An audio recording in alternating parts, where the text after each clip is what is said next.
Welcome back, ladies and gents. We are here on that Path to LCS channel with, as my co-caster Beatdown has called it before, he called it at the beginning. Banger was inbound and it is here. Game number 3. Oh man, everything on the line between these two. Who will get out of groups? Beatdown, I don't know if I have an answer for that. Taking the coward's way out. I see, Travis. I respect that. Just going for, hedge your bets a little bit. No. I don't want to hear any explanations. It's too late. You revealed your cowardice to us. But jokes aside, wow. You know what? I'll say it. Everyone gave me some lip at the story meeting when I said, hey, maybe Tempest Gaming will do something. And now what? Game 3. So suck on that, everyone else. Beatdown. And also, I said the same thing. Suck on that, Travesty specifically. I know you were there, so you know what I'm talking about. Y'all were deniers. I shouldn't have said believers. And I mean, technically, I'm also a denier because I said TBA would win the series in the prediction and everything. But I was about to say, is it would be tight. One? Yeah, no, literally. But I did say, I said it could be close. You said it was close, but I see you were thinking about the smiley face as well. Yeah, you could say that. But you know what? This series got me smiling up here too. This has been a back and forth between these two teams, and honestly, this is what you want to see here on the Path to LCS channel. This is where you can find North America's next greatest prospects be found right here. And both these teams going head to head against one another. We're at our last game. Only one team can make it out of this group between these two, and they are fighting for it. Right, and remember, what everyone's playing for here, TBA, they want to make it so they can avoid play-ins at Proving Grounds. Already locked in for top 10. And Tempest, of course, fighting for the chance to sneak into that top 10. You have 3 teams fighting for the last 2 spots. Actually, I think with DK Crew out, that's already a really good sign. Because, if you were paying attention to the other channel as well, we did get word EGP have beaten DK Crew 2-0. And that does bode well for Tempest Gaming, as that was one of their opponents for getting some of the last top 10 spots. And the win here is also what you need to be able to make sure you can hopefully lock it in. Yeah, hopefully so, and that's what's on the mind. I see it in Twitch chat. I saw that there's fans on both sides. Yeah. We got people that are stands of the smiley face. Tempest Gaming has their storm inside of Twitch chat, and they are raging upon a possible series dub. Both of these teams go head to head. Our final draft here of the series, as TBA is taking the blue side this time around.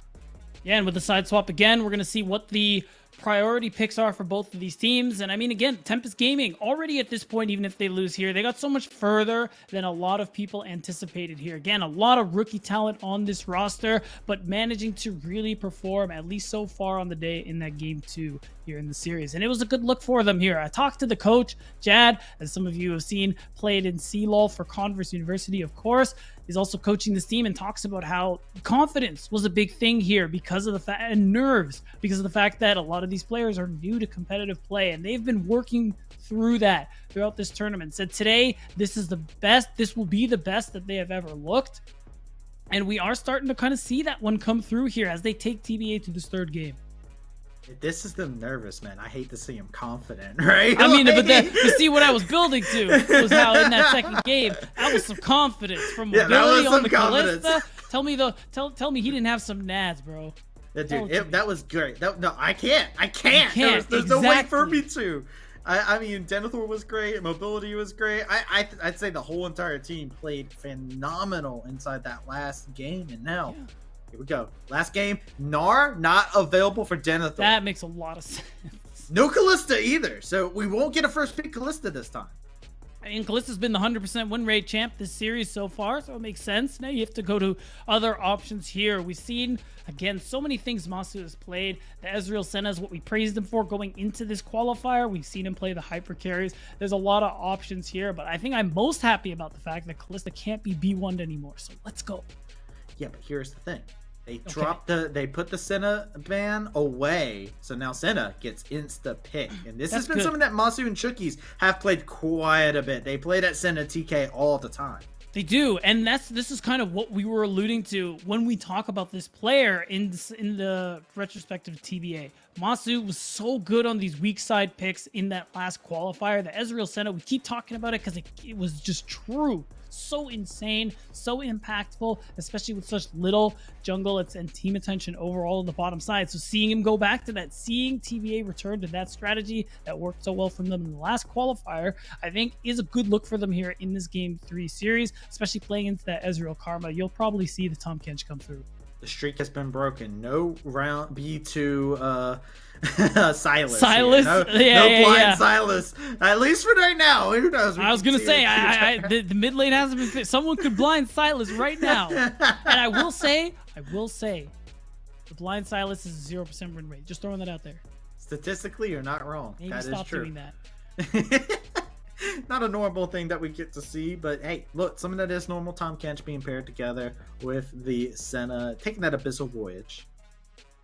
Right, and that's kind of one of the big appeals of the champion, the fact that you can make these ganks from these odd angles and things like that. And honestly, I see this 2v2. I see them win 2v2s against Ezreal and the Karma quite a bit. So this is definitely not set in stone, even though you'll have early push and you have a lot of poke. There are ways for Masu and Chookies to win this one out. And the big thing for me too is Robbie Bob. Usually Victor is banned away from this guy so often, Travesty. It's ridiculous. You can't let him have this champion. So what a crucial time for it to get through. A crucial time for Robbie Ball's Victor, but on the other side, another champion that's been banned all series long. Denethor has not been able to have Camille. And now that Anar is banned, he says, give me that. Well, you see the exchange happen between both of these teams. And Denethor had a fantastic game number 2. And this time, doesn't have to wait for a rage bar. He can just rage all game if he wants. Right, and this is a big too, because this is a pick that Denethor likes to play a lot. Being able to jump, cheat terrain, bypass front line, be able to threaten people like Masu, like Robbie Bob, I think is going to be really impactful here. Getting another dive champion to be able to make this one work too would be, I think, really good for Tempest. They ban away the Wukong, unfortunately, so that I think would have been a really good one, but there are plenty of other choices available for them. I like the respect that's being shown to Frost Force over there. Frost, one of the veterans inside of the scene, is able to pilot that Gragas jungle successfully. We saw it last game with the Night Harvester, Dark Harvest strat, absolutely bursting people. So not allowing that one in. And I am curious, you brought it up about like the team fighting presence to be able to dive in and whatnot to get everything secured. I am curious on this jungle matchup because both these junglers have had a lot of impact. Right, and I mean, this could be an interesting thing here. We have a missed ban, it's looking like, from the side of Team Pending, so they aren't going to have anything, which is unfortunate. They took to, or maybe not Team Pending, it must have been Tempest. Tempest, yeah. Yeah, it was Team Tempest, which is a little unlucky, realistically. Maybe you wanted to ban another jungler. Point is, you can't do that one anymore, and I have a feeling we'll see, speaking of, you're picking jungle here for Frost Force. There's still so many things up and available. Viego, we've seen him play a whole lot of Olaf. That would be an interesting one as well. But the Galio lock-in could also be an interesting one. Okay, it's locked in. So it is good when you pair it together with the Camille, right? Like yes. it does have a lot of synergy with the Camille. It's a nice dive buddy. It's been a while since I've seen a Galio in competitive. I think the only other person that I know that would play this would be like Ariandel from Supernova. I was thinking the same thing. Yeah. But so seeing this here, this has got to be a lot of comfort coming in the mid lane. A little bit, and again, it's for the big combo here going in. Someone can dive in with the Camille, excuse me. So it means that Denethor isn't going into the backline alone. But speaking of champs, weren't available before. Topo getting Ornn, big deal, dude. You have Ornn Victor. Your scaling's ridiculous. Senna too. So your late game is just absolutely filthy right now at this point, Travesty. And that's a big thing Team Pending are playing for here. You have Topo, who we know is so good in the weak side. Also a player who doesn't get that much jungle attention. Not quite the same as Denethor, but something similar. So putting him on something like Ornn, where you just scale up really well, you have great team fight prowess, this is perfect for TBA. Yeah, and Tempest, they say, you know what? They're going to be hurling a lightning bolt called, hey, we dive, and you're going to have to deal with it. There is a Camille, there is a Galio, there is a Jarvan now. So there is so much heavy focus on this Camille, Jarvan, Galio combo here. They have this big combo. If it whiffs, man, it's going to be rough. Yeah, that's the thing. Like with an AD carry like Ezreal, you're putting a lot of value into this, all this burst, this all-in potential here from the Camille, Galio, Jarvan. Ezreal's kind of a champion where you're hoping more for these extended fights, where you're hoping for things to go a little longer so you can get those mystic shots off. But that's not really the option for Tempest. Excuse me. It's just dive, dive, dive. It's just dive, dive, dive. And here we go. We are going into game number 3 here. Team pending on the blue side. Tempest Gaming on the red side. Let us know in Twitch chat who you are cheering for. Be sure to be loud. Have that caps on. And make sure you cheer for your boys here as we are, dangerous scenario that does get spotted out, thankfully. Yeah, I do like the attempt. We do know TBA, not afraid to go for some cheese here and there. And already in this game 3 scenario, these little advantages you might be able to scrape together for yourself? Why not, right, Travesty? Even though it doesn't work, giving Frost Force that opening to get some of that deep vision coming through. They actually got it on both camps. So they're going to have a pretty good idea of what Kitsuo is going to be doing, where he's going to be in these earlier parts of the game. And already, as we know, Kitsuo is that kind of jungler who is very active early, looks to gank a lot. So being able to track those timers, I think, is really big for the laners of Tempest. So, real quick, I do want to, talk about the fact that I've said it before you and me went live, like the ideal team pending, right, is whenever they actually, like, we know them for like the cheese and the fun stuff that they're playing inside of drafts, but it's also the standard stuff where they get that Robbie Bob Victor, like you were talking about, Tapos, Ornn, where he's able to pop off the early game in the jungle, and then you get Masu and Chucky's playing something reliable like Senna TK. This is them at their strongest form, right? This is what they usually do. Tapos doing something that you don't normally see him do. He's taking it Knight instead of Flash in this top lane matchup. While he's going against a first strike Camille. Wow, that's actually that's a good catch there, Travis. You definitely don't see that one. For a second, I saw that, and I'm like, whatever. He's going spellbook. It's no problem. But no, he did go grasp. So Topo, he wants to kill. To quote Axeman, Topo hunts because he is angry. Denethor is alive. That is a good quote, honestly. I would buy that if that was on a t-shirt, honestly. You know what I mean? I'm gonna put that on a t-shirt one day. You should. You absolutely should. When you do, hit me up. Yeah. You're gonna buy that one, right? Instant. Okay. These jungles, so they're going to end up on the same side. Interestingly enough, we've seen these jungles actually pathing towards the bot side in both of these games. They're going towards the top side this time, both of them. Well, which I kind of like, to be honest. Part of it for Kitsuo is that they spend a lot of time on that bottom side for the play, so they said might as well get the bottom lane leash and move towards top side. But also, I mean, top will go and ignite. Like they're craving death here in the top lane. They want to fight, and I like that. So, and I also like the Kitsuo is not looking for the early gank. Knows the fact that early on, the bot lane play they tried to make level 1 left them susceptible to that deep vision coming through. So instead of wasting time on his clear, he just goes for the full clear and sees if he can secure the Scuttle Crab. Maybe he looks for a gank, but once he gets back on the map after recall, I think that's when he's going to really start to look for ganks. Frost Force, on the other hand, you're playing J4, man. I want to see ganks right now. Yeah, he's definitely looking at ganking the crab right now, right? Oh, Tempest Gaming in a struggle bus of their own. Denethor getting hit with the gank, the Ignite ticking away on the HP. Oh man, they're able to save his life. There is nothing for them to do. A flash, flag, and drag. Frost Force comes in huge. 2 kills to the top lane in Tempest Gaming's favor. Really nice EQ flash. Really nice move from Vuke on the Galio. This is what we were talking about when we saw the supportive mid laner, and that's what they needed to get done here in this early game. 2 kills, big lead. Mobility! Oh, he's no shifting way. Forward, no way. Right into the face of Chunkies. He wants to auto him down, but the thick skin. He's way too thick for mobility to be able to peel through. Man, this is insane. Game 3, non-stop fighting so far from both of these teams. They know what's at stake here, Travesty. Your life in this tournament is on the line, and for Tempest, this means everything for 2022 in Amateur. They have to win here if they want to keep this year going. Kitsuo knows this, and he wants to put a stop to it. Yeah, he wants to put a stop to it. The root is there, and he holds onto the resonating strike, safeguards in, and he finds himself 2 kills in return on the opposite end of the map. Frostforce just a little bit late to save the day this time. And I love it. Right after this clear, as soon as the recall comes through, Kitsuo sees the angle with the aggressive trading coming through from the bot lane of TVA. We're going to see the replay. Like, you can see it on the mini-map. They had a feeling, and it was partially Vuke on the move to help secure the Scuttle Crab, and they say immediately, all right, no problem. Let's go for the play-in. Let me just say, that EQ flash, I'm right there with you. I will grunt in satisfaction with you, as it was a beautiful play. And hey, look, now we are seeing if they can continue doing that, though. This is what Tempest Gaming is playing their composition around. They do have to be careful, though, because now they've given up a little bit of resources back down to the spot side. Chookies didn't get any of that gold, which is the big point, but Senna did get a kill in the play.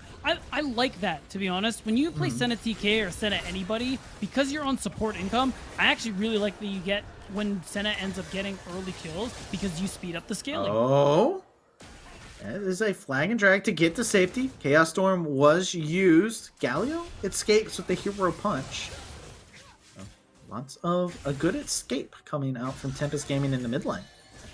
Yeah, it ends up being nice. Bello even on the move, just in case things got a little too scary for Tempest. But ultimately, we already have 4 kills here at the 6-minute mark, Travesty. So far, no one's gone, or the dragon that's up and available, but I love that Frostforce is in the vicinity. Look, or no flash. I mean, do we not just punish this any day? No, yeah. Yeah, look, the headset ultimatum, he gets slammed. Go ahead and call your horn. He's looking for a possible solo kill. Has the Ignite available. Can he burn him alive? The Bellowing Breath was used. Does Tempest stay alive for a little bit longer? He does with the help of some potions. And now Frostforce will finish up the light work for him. Gets the kill. And Topo goes down. Yeah, and that's a big deal. You can see Kitsuo. He's in the area in case Denethor ends up overstaying. But as soon as he doesn't see him, he realizes, yeah, it's not going to happen. Recall. And because he's on that side of the map, there's no punish for Team Pending. You can't take the dragon while Frostforce was going for that play. And it means that Tempest Gaming can actually set their sights on this bottom side of the map. And I like the timing, too. That wave still going to stack, still going to stay on Denethor's side. So he takes the opportunity to spend that gold and go back to the top side. Really strong showing for both teams, but especially Tempest Gaming, considering how Game 1 went. We questioned their inactivity, and now they ain't doing none of that.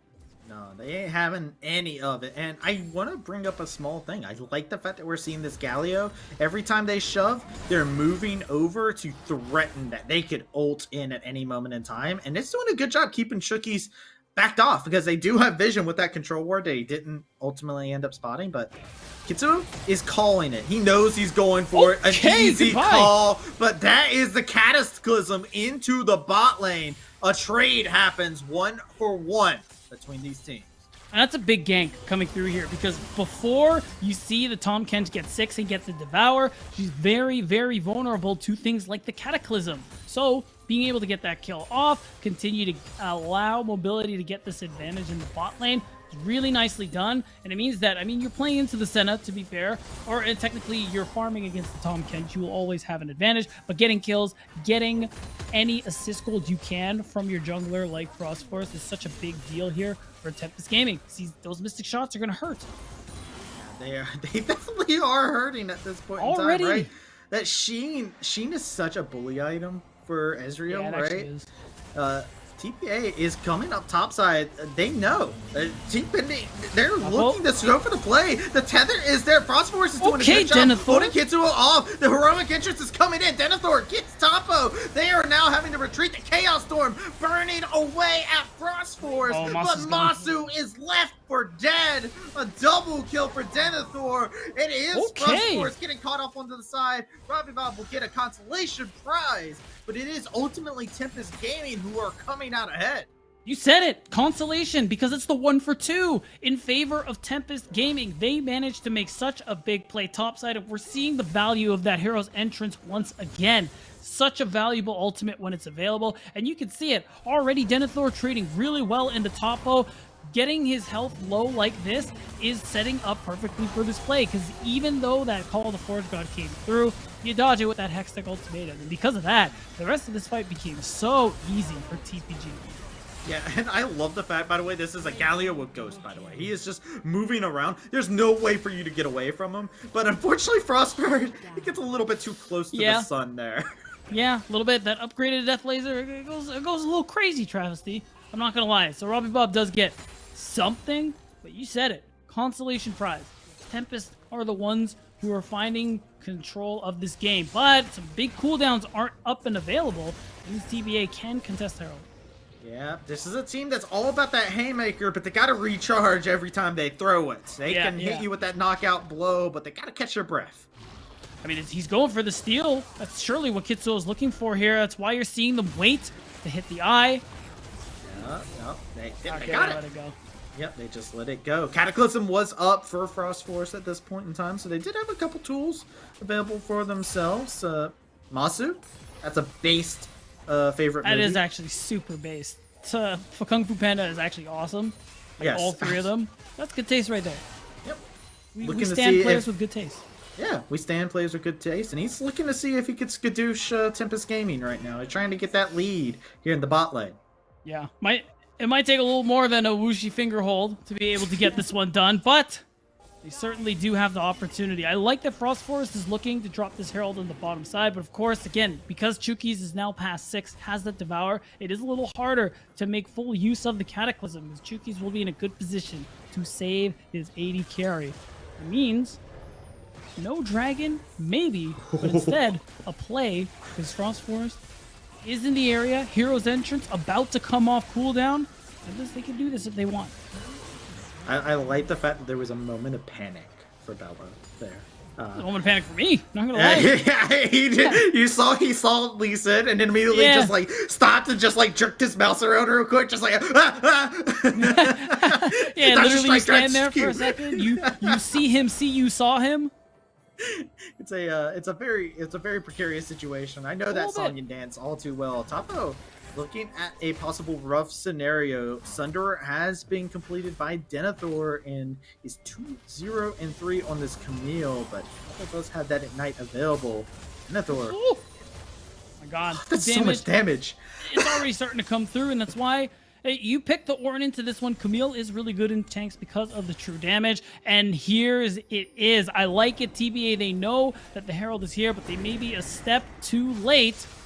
Oh, Robbie Bob caught out of position. He gets seen, and there you go. They go for it, but Masu picks him up. The Galio gets dropped. The Chaos Storm is still there to be weathered, but Bello is going to be catching these hands. Kitsuo finds the kill, but look at this. The Hextech ultimatum is Denethor versus 3 members of TBA, but these 3 members are way too strong for them to deal with. True Shot Barrage is there. Masu on a hunt. Needs to be cautious. Denethor might look to turn this around on a moment's notice. Beautiful flash! Masu with the moves! Firing off that cannon with ease! Shut down! Going over! That's not cool, bro. That's not cool. You can't do him like that. That was insane to pick up the shutdown, and that fight was already so good for Team Pending. That's just gravy, and we're gonna see it again. We talked about it. You know, top lane is the play with Denethor so fed. Breaking this turret would almost make this game impossible for TPG to lose. So they match the play, they catch out Frost Forest, and they make it so that with Masu in the area too, they're able to punish Bello, who oversteps just a little bit, and that's when the kills start to roll in for Team Pending, and they stop the play that Tempest wanted, and they turned it on its head. Bro, what a play from a rookie. I want to reiterate, these are rookies here that are getting all these resources, but look at it. Somebody check on Denethor's ankles. Nah, bro, Denethor's ankles are on life support right now, dude. Shattered, broken, ripped to pieces. Like, oh. How often do you see Senna do that? You feel so good about it in that moment, too, as the Camille. You're like, surely he's trolling. What is he doing? Oh, that's what he was doing. Dude, that's tilt. That's tilt in a clip. Denethor looking to reestablish himself back into his top lane. Gotta take a couple deep breaths after a series of plays like that. But you were talking about it, Team Pending doing a great job following up, and it looked like they were behind on the play. It looked disastrous when they caught out Robbie Bob. But yet again, we're seeing that camaraderie, the fact that they have that call, they're all on the same page, and they instantly were able to pull the trigger. And you see this, they're starting to hover, they're starting to move around. Now Chookies is a solo lane. He is completely fine doing this against an Ezreal. They are just looking at this moment in time, and Frostforce yet again is top lane. I like it. I mean, realistically, you can... The Denethor alone, like, look at the damage here on that second Q. It is ridiculous. And the fact is, even though Team Pending making a lot of plays happen recently, I think it's still worth noting Tempest have a lot of ways that they can win this game. You do a lot of damage. Oh, wait a second. Is this a way that you win it right now, though? You're getting hit by the Tom Kench tongue, barely able to survive, and he gets hit with the ward!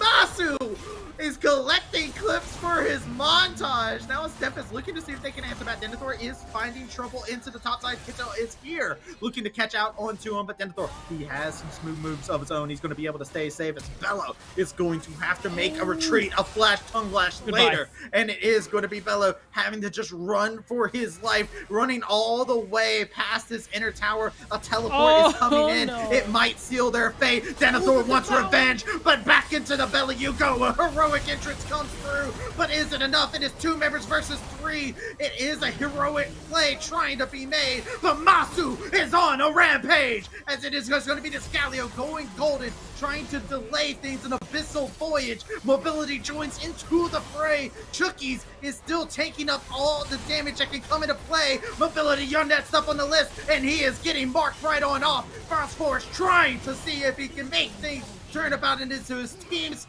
favor. It's a double kill for the Orange. Chookies, a sacrificial lamb, and it's just kills upon kills being given over between these teams. But ultimately, Team Pending are the ones who come out on top, Travesty. So many kills go their way, and the turret you saw gets broken in the top lane. Yes, you give up the dragon, but you don't care about Soul this game. You scale outrageously compared to Tempest. And even though we do see an example of what Tempest really have going for them here in a couple of seconds, I love the aggression from Chookies and Masu. They've been showing it to us all series long, but especially here in this final game. And because of the well-timed Devour, it's just so easy for the rest of the team to come through here. But what I was talking about, that Camille Galio, you're able to have these plays be made in the side lane with that hero's entrance. And even though it didn't go well here, you see on the mini-map, Frostforce, Mobility, they come through to at least pick up some of the scraps. And this is still the only thing that TBA have to worry about going forward.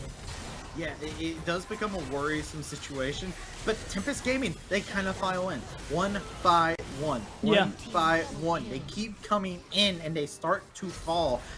Unfortunately for TBA, like you were talking about, advantage goes over to him, but guess what, Masu? You can't flash away! You weren't close enough to Tom Kench, and now they're looking to see if they can make him pay! Chookies is dropped down to critical HP, but he lives! He's going to be able to survive. The Flagging Drag comes in, not able to catch their target, their prey. The True Shot Barrage missing its mark. The Call of the Forge God coming through, but not hitting anyone, and it's going to eventually be the Galio drop. Kitsuo, unstoppable. Frostforce on the retreat, and it's Tempest Gaming on their back foot.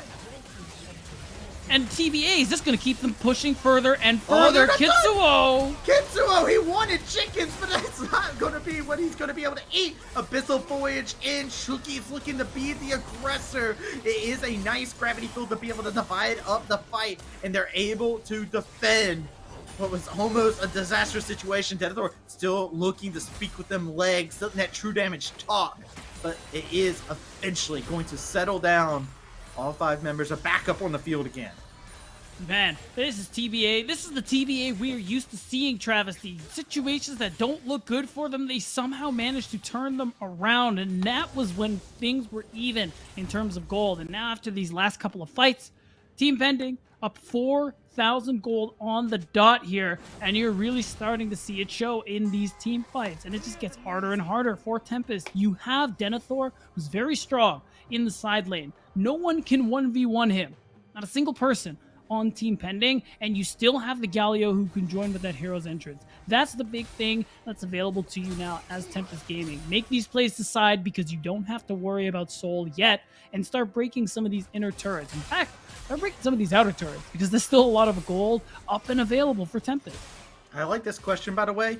Just want to bring it up. Family gets excited when Masu has a match coming up. I hope they're watching right now because Masu is putting on a clinic on to Senna. This is one of the prospects that have showed up inside of Proving Grounds this season and has been blowing everybody away and has been showcasing it in this game here. This is a very important matchup between the two, and Masu stepping up huge. He has been. And at 5-3 now, that Kraken Slayer build, he's hurting. He's doing a lot of damage now. And honestly, I think Robbie Bob is the same. Quietly farming, quietly scaling, and has already gotten to that 2-item mark. This Victor is also such a nightmare to deal with here. And we're getting closer and closer to where Topo is going to start upgrading items, Travesty. And again, even though Dragon Soul not really in the cards for anybody right now, Baron is up and available now that we're past 20 minutes. And with how strong Pending are, Tempest aren't careful. We could see an early Baron come through, but this time not for them. Yeah. They aren't going to be on the end of that they would like to receive. They are in for a weird situation now as they're kind of on the back foot. It's Team Pending who are in control. Denethor is applying as much pressure as possible, but hasn't been able to be successful at just that. The Ignite being used by Topo just to force him off of a tower. And Rift Herald summoned topside, an opposite play to happen. This is just a rough scenario for Tempest Gaming to be in. Yeah, and it's big. You stall the turret going down in the bottom lane. You make it so that Denethor is not going to pretty much do anything about what's going on topside. And you're in a position where you can continue pressuring the mid-tier 2. With Dragon coming up in 30 seconds, you're now in a spot as Team Pending where you can go for it if you want to. But knowing them, they're just waiting for the next fight that's coming through. You see Kitsuo watching in the bush already to see who he's going to be able to kick into his team. Call the Force God is down. That is a major cooldown to keep our eyes on. So looking to hop over, be aggressive, gets a little scared because you know he'll take those.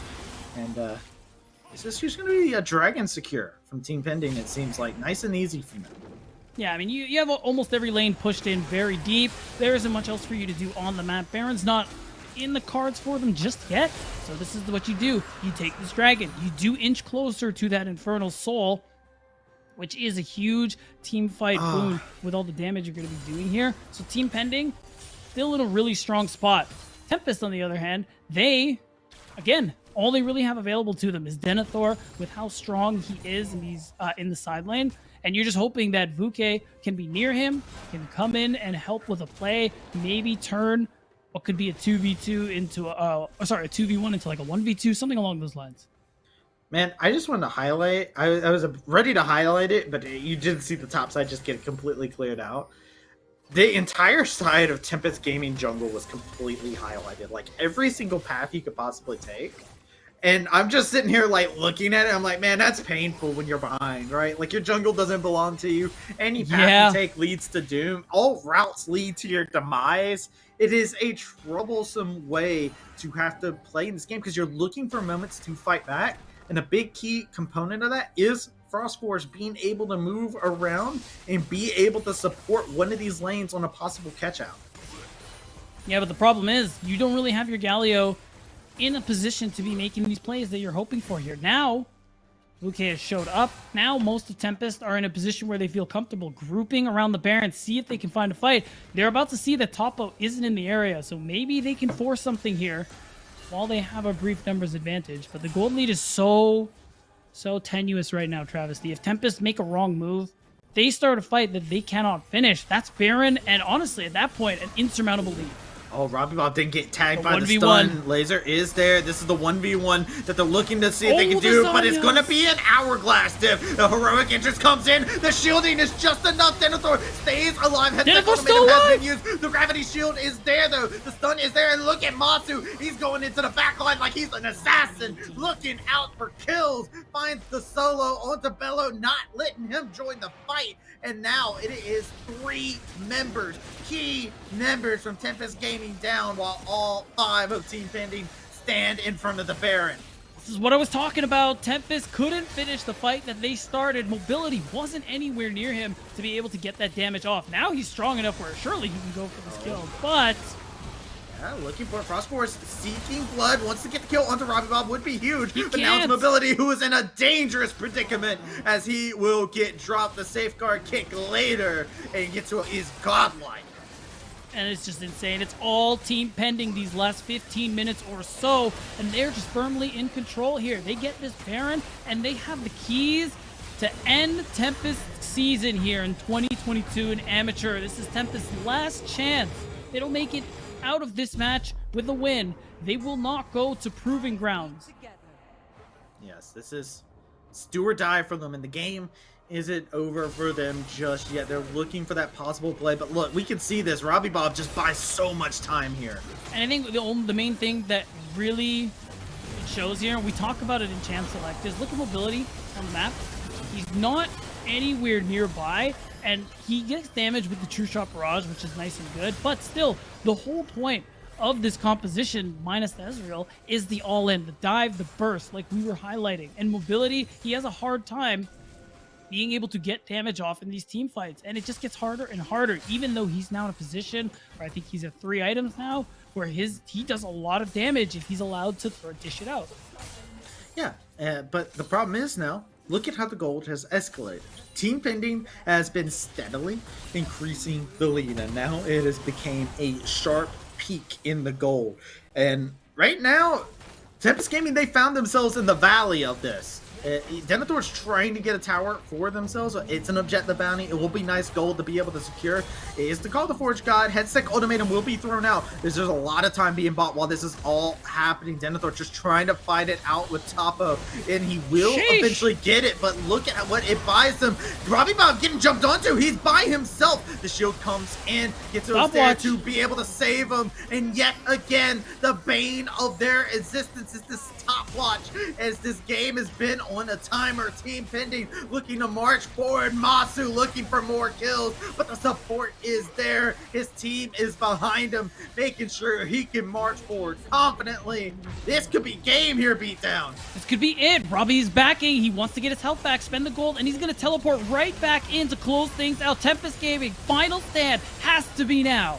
Tempest Gaming, can you weather this storm that is here? 4 members of Team Pending are knocking on your door. Denethor has to make something happen. He goes in with the hook shot. He can't finish off any kills. They are hitting the nets. Oh, it doesn't matter. Team Pending who go on to the next round. They make it out of the group stage.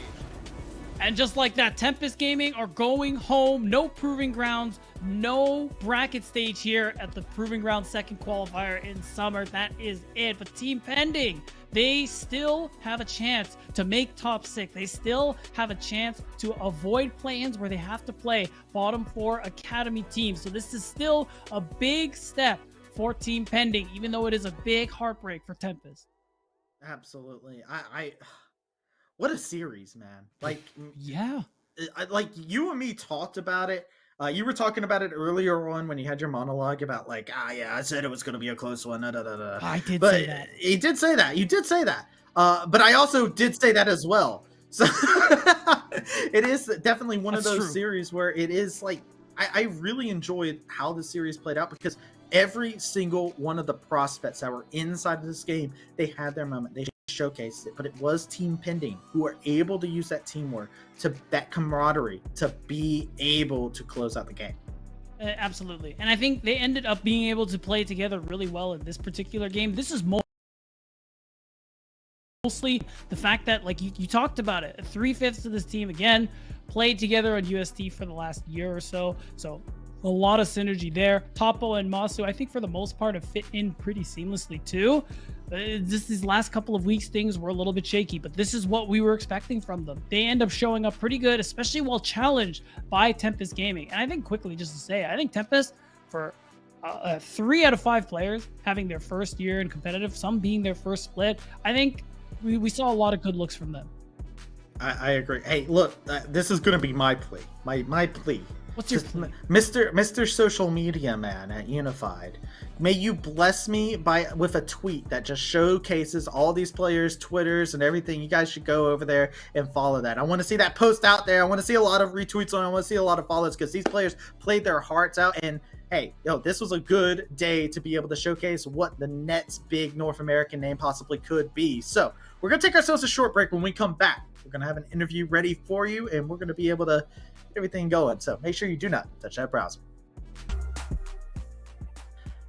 Hello, ladies and gents, and welcome back to the Path to LCS, where I have mobility here from Tempest Gaming. I know you're just coming off of a loss here, but man, what a series, what a performance by you guys. Yeah, definitely feels not great that we lost. It feels like we should have won that one. I just kind of rushed a lot of things, and definitely feels from draft we had the advantage, but play was not there. Yeah, and look, I gotta say though, game number 2, man, was a highlight reel for you. I gotta say, almost got the pentakill. I gotta ask real quick, man, how were comms at that moment, right? You had the quadra, the penta was right there in front of you. Yeah, we're gonna have to report Denethor on that one, but I said whenever I got my triple kill that this is my penta, and then I got the quad, and then we were diving for the penta, and then they were just like, it's fine, we're playing for a win. I was like, all right, whatever. They're begging for forgiveness right afterwards. Yeah, they're like, hey, just focus on win. Just focus on win. And I mean, you guys had some fantastic moments throughout this series. You guys came in here, and I feel like every time we have Proving Grounds, there is that one team that comes in from a lower seed that nobody's keeping their eyes on, that just comes in and sweeps up all the competition. How did it feel to be that team this time around? Yeah, whenever we seen the seedings, it was definitely weird because in the first PG, we were ranked, or like the one OQ1, we were ranked 10th, I believe. And then at least us, we upgraded in mid and jungle, and then we were 25th seed. So like whenever we got the seed ranks, we were just like, okay, we definitely didn't feel like the 25th seed. We felt like we were way higher than that. So it didn't feel like much going into it. We had the confidence that we were way better than 25th seed. So yeah, we're definitely really confident we would at least make it in the top 16. I mean, look, you guys got right into the group stage just like that, right? And you guys said seeding doesn't matter. You just smash whoever the competition is, right? Yeah. Yep. So I have to ask, it's your rookie year. How's it been jumping into competitive and whatnot? I know your first team that you started up on was Team Ambition at the very beginning of the year, and you switched over to Tempest. How has your journey been? A lot of ups and downs, like team-wise, like synergy-wise. I feel really good. It sucks that in like this tournament especially that I'm not able to prove that I'm a way better AD carry than like it shows, because I think I'm one of the best. But the results don't really favor, or not in my favor when it comes to that. But yeah, I mean, it's been fun. It's what I've always wanted to do. This is the first year that I'm actually able to have internet. So, and I hit, Challenger, then I hit top 1,000, then I hit, or top 1KLP, and then boom, I'm on a team in the first like couple months, So I definitely feel like I've been able to do this for a few years, but I've had the unfortunateness of where I live. I don't have good internet until this year. So I kind of feel like I've been able to do this. Yeah. I'm just here to prove myself and trying to keep proving myself and make it big, make it pro. Yeah, man.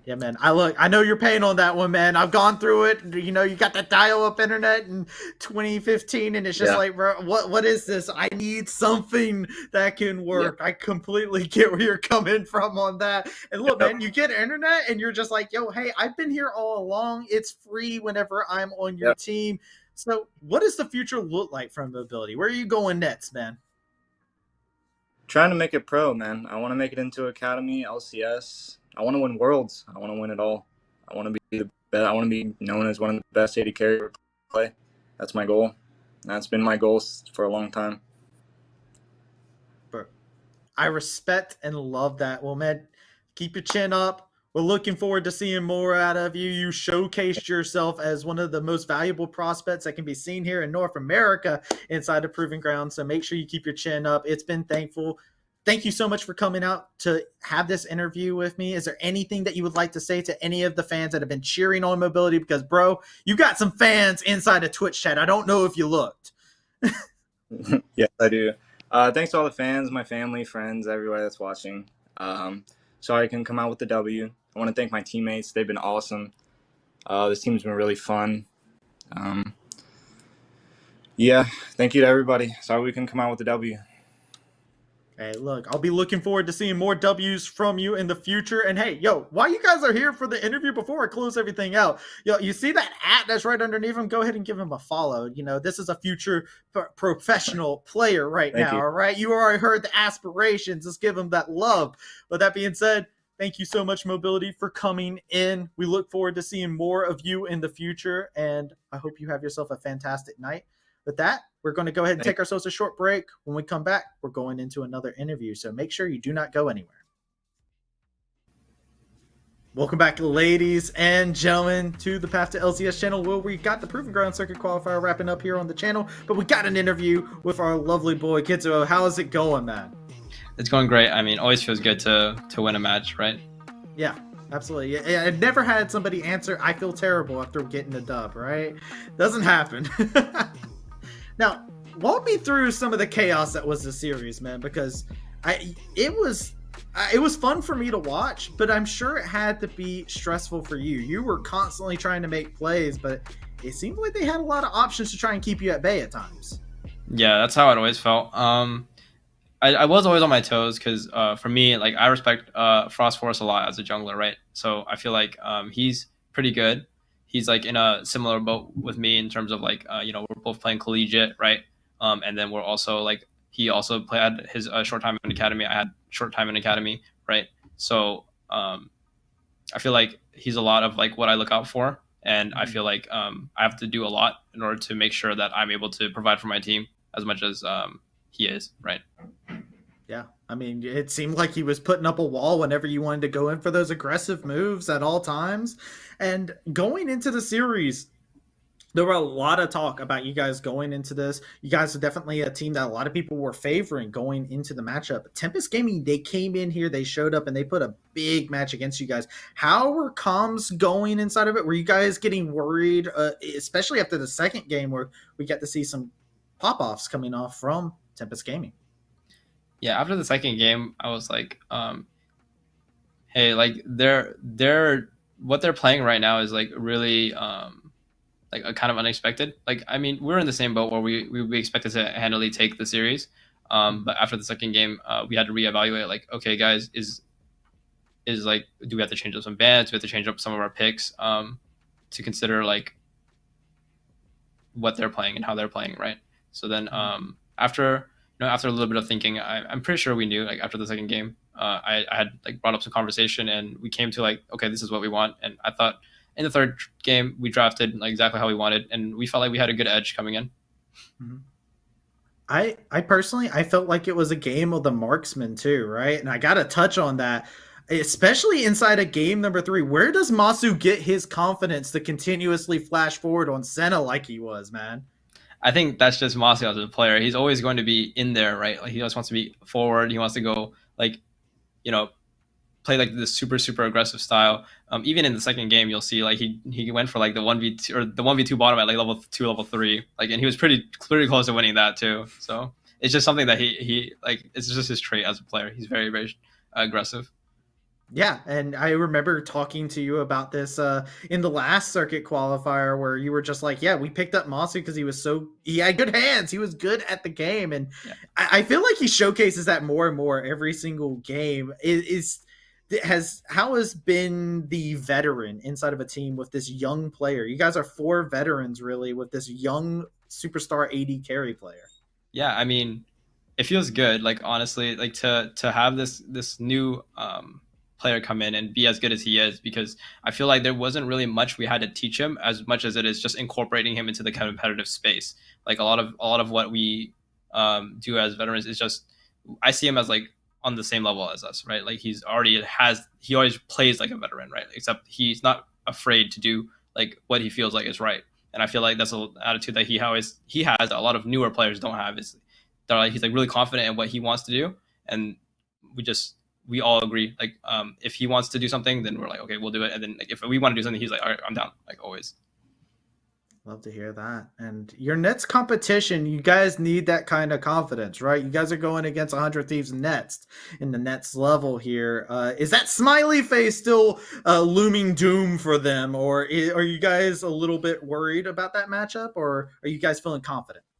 So the way that I personally feel about this matchup is that I feel like we were supposed to play them in finals last qualifier if we were able to take the win against Cincinnati, which I feel like we should have been able to do. So I feel like this is kind of our redemption arc. Like, I mean, if we were going to win the last one, we would have had to beat 100 Thieves. If we're going to win this one, we have to beat 100 Thieves. So playing them now is the same thing as playing them later. So it's kind of just there for us, you know.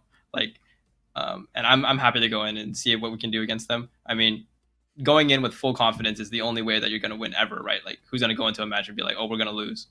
So I love that. And I like the idea that this is the redemption arc where it's just like, yeah, guys, if we were in finals, we would have won the entire thing, right? Like, yeah. You guys get that bragging right. So I love to hear that. And hey, look, maybe you guys can give a repeat to what happened in Circuit Qualifier last time where 100 Thieves got knocked out in quarterfinals. Who knows? But with that being said, Kitsuo, that's it. Are you you have any words that you would like to say to the people who are stands of the smiley face? Yeah, thank you for always supporting us. Thank you for all the new fans that came after the last qualifier. Shout out to my boys at home, always in the chat, always in there supporting me. And shout out to my teammates, all my teammates, everyone is pulling their weight. And I hope people keep cheering us on. Yeah, I think you got plenty of fans because the Twitch chat was very active inside of this game. So absolutely. With that, thank you so much, Kitsuo, for the interview. I hope you have yourself a fantastic night. Yeah, thank you. We're going to switch back over to our desk here with me and Beatdown. Hi. As we are back into it, talking about this game. That was a lovely set of interviews between both of them. I love to hear the stories of the growing confidence of Masu, to hear that they are going into their series against 100 Thieves Nets with full confidence, and just hearing the stories from both him and Mobility, who is another fresh and up-and-comer. Man, AD Carry is jacked. Yeah, it's looking like a pretty good role, and I agree. I really like Kitsuo. I like the attitude, and I mean, he's always been pretty good like that, level-headed when it comes to these sorts of things. Saying that, hey, look, man, 100 Thieves are in amateur have been the team to beat for the longest time now. So playing up against them first, it's no different. Every team wants to win the whole thing. So they're the biggest obstacle. Might as well get it out of the way. Yeah, knock them over. Hey, look, they got knocked out in quarterfinals last time in Circuit Qualifier 2 in spring. So maybe history repeats itself. And look, like you said, bragging rights on the table. You know, he's turned around like, yo, if we were in the finals, could have been different. I do want to go ahead and showcase some predictions here, though, as we do get to see, unfortunately, a couple incorrects going on. I believe the CLG Faith and AOEGT are still going on over on the Academy stream, but we do know the results of the EG game. It was a 2-0, and TBA able to come out on top in a very hard-fought series. Yeah, that's right. I mean, so far, the EG game going the way of EG. I mean, everybody here expected that, of course. Desrex, ever the loyal fan, went for DK Crew. We'll be sure to console him for that one later on, right, Travesty? But overall, I think that next series is the one to be excited about. CLG Faith versus AOE Ginger Turmeric. Of course, like we saw on Twitter, I think it was Cubby who tweeted it, and as well as Grapes, that we have our 10 teams for Proving Grounds. At this point, everybody is going to be fighting for seeding. Yeah, everybody is just fighting for where they're going to appear inside of it. And so now we know your teams. We know who's coming in. But who's coming in hot, man? Who's getting that top seed? I mean, you've got a couple favorites in there. And look, that top seed is such a huge advantage. You cannot deny the value of coming in as a top seed in amateur, especially because nobody wants to be below that top 6 mark. That's right. And at this point, that's what teams are fighting for now, at least the ones who haven't locked top 6, of course. So with that being said, I think all we can really say, Travis D, is like, go switch over to Academy now. Yeah, go. You can switch over to Academy, but not right yet. No, not yet. We'll take a quick look at our playoff bracket. Oh, that's right. Real quick, what am we I want to doing, see the picture, big picture beatdown. We need to look at it. It's not updated yet, but we do have an idea of what the matchups are looking at. So AOE Esports is taking on EGP, Cincinnati Fear, Taco Gaming, 100 Thieves Nets versus Team Pending, and then the last one that's yet to be decided is Maryville versus AOE GT versus or CLG Faith. It's one of those two that are going against Maryville. That's right. One more quarterfinal has yet to be decided. But besides that, the stage is pretty much set for our tournament bracket here going into, I almost said next week, but it's actually tomorrow, Travis D. Tomorrow, indeed, it is. And we want to go ahead and take a moment to thank our absolutely wonderful sponsors that make sure we're able to provide all the action here onto the path to LCS. Make sure that this Proving Ground Circuit Qualifier is great as it can be. We got Atlantic, HyperX, and Zowie that make sure we're able to put on a fantastic show for you all. And yeah, I'm what was it that you said before, Beatdown? What did I say? I said a lot of things today. I remember what it was. Hey, it's time to go watch Academy, guys. Oh, the action's not over. Academy. We still got more Proving Grounds action, so make sure you go ahead and tune into the Academy channel where you're going to be able to see more action. And like my co-caster here, Beatdown, said, more action tomorrow. So make sure you hit that follow button so that way you're notified, so that way you can see North America's next biggest prospect. That being said, my name is Travis D. I've been joined here with the ever so beautiful Beatdown Boulevard. We hope you all have a good night.